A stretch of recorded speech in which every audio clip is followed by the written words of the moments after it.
بسم اللہ الرحمن الرحیم۔ السلام علیکم ورحمۃ اللہ وبرکاتہ۔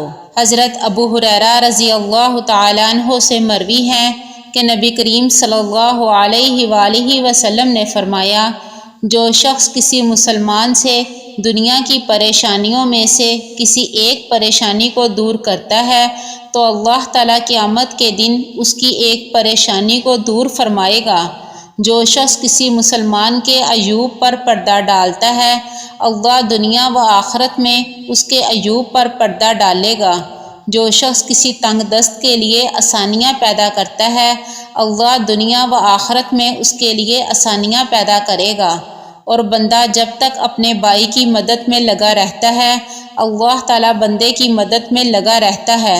اور جو شخص طلب علم کے لیے کسی راستے پر چلتا ہے، اللہ اس کی برکت سے اس کے لیے جنت کا راستہ آسان کر دیتا ہے۔